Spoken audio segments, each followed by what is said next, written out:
Holistic scoring on the argumentative essay is very similar to a lot of the other free response sections. And by the way, this is for any AP language and culture exam with the exception of Chinese. So it's all boiled down to the same idea. If you don't complete the task, you cannot pass. But when you have part of a free response that's so long and complicated, the rubric is going to be demanding more, even though it is weighted the same as all other free responses on the exam, 12.5%. Kind of funny how that works. So how do we go about this? Again, if a student shows effective treatment of the task, they answer the question with a yes or no with two reasons, and they show that they have highly understood all of the sources. And they not only demonstrate this understanding, but they integrate the sources effectively in their essay to produce an organized and cohesive argument that is the what. You have to do that. And if you don't do that in the 3, 4, or 5 range, then you are not passing this task, just like the cultural comparison.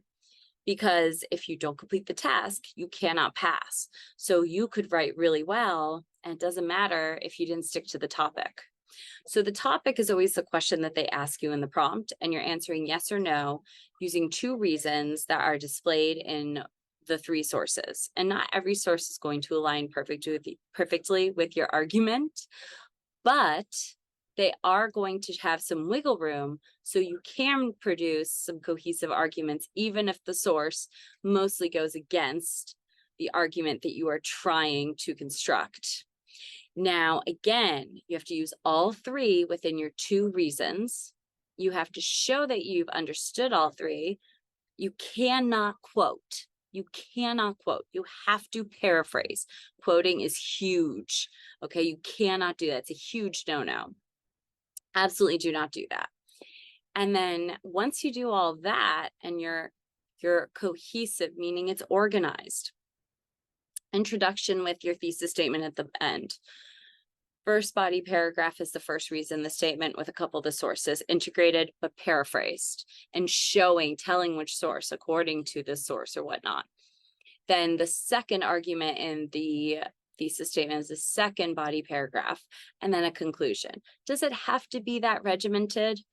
No, there are ways to get a 5 without it, but the more organized and regimented you are, the less chance that you're going to make a mistake and miss something. So again, to get the 5 in this section, you have to, first of all, complete the task effectively, demonstrating high comprehension of all 3 sources and integrating all 3 sources without directly quoting and using your own words instead, but yet citing them, saying that they come from each source, to be clear, doing so in an organized fashion. And then you look at the how.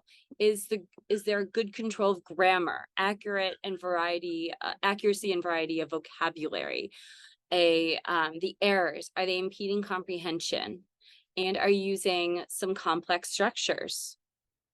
That is the how.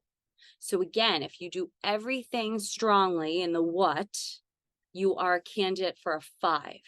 Then it's the control of grammar, vocabulary, the errors and how they impede or not comprehension that could either keep you at a 5 or dock you to a 4 or a 3.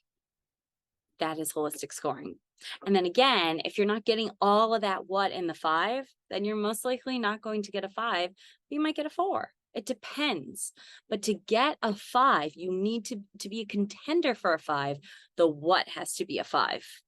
If the what is a mixture of a 5 or a 4, you're looking at a 4 depending on how well your grammar, vocab, and all of the components of a how are.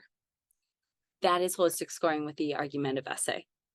Now, if you want more feedback or instructions on how to go about the argumentative essay in a regimented video of a regimented structure that will help you achieve the effective treatment of the task and everything else I mentioned to strive for the 5, then click on the links below. I not only have links for the protocols, but I will constantly have more content coming out throughout the year, not only going over protocols and holistic scoring, but looking at certain prompts and how to attack them to help guide you on how to get through each part of the exam with certain specific examples. So click on the links below and subscribe, and good luck.